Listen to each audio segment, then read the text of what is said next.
Hi, I'm Joan Goodchild, Director of Multimedia Content with ISMG. Today I am joined by Robert Mills. He's with Information Security Forum. Welcome. Welcome. Thank you, Joan.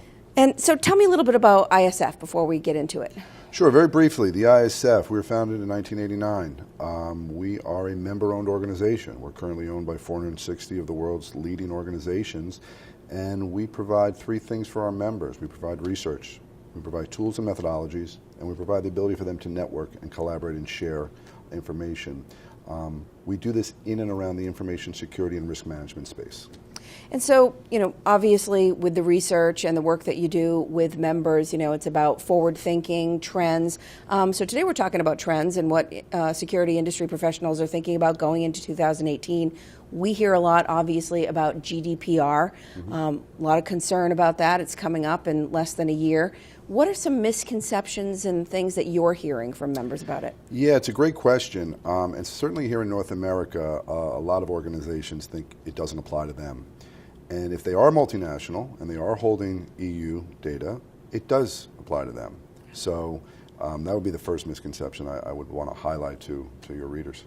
So with that in mind, who should take ownership within an organization? Yeah, it's a great question. The ISF's been working for about 2 years back on this with our membership, and collectively it does probably begin with privacy. You get that chief privacy officer would be a great first place to start, because that's where a lot of this sits.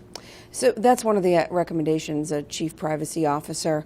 What are some of the other conversations and discussions that should be happening within an organization, especially for those that are watching and thinking, we're really unprepared here? It's another great question. So it's just never too late. This does go into effect in May of 2018.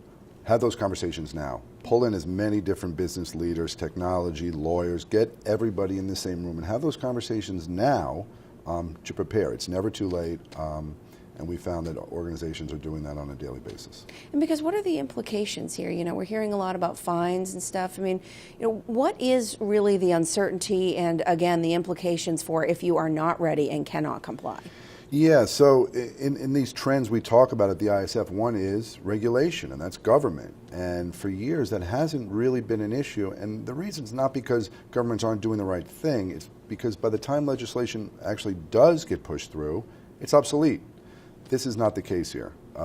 This regulation has teeth. We're talking about 4% of annual turnover. That is a big hit for even a multinational. So organizations do need to take a look at this, and they need to look at it now. All right. Robert Mills, thank you for joining us today. Do appreciate it. And for ISMG, I'm Joan Goodchild. Thanks for joining us.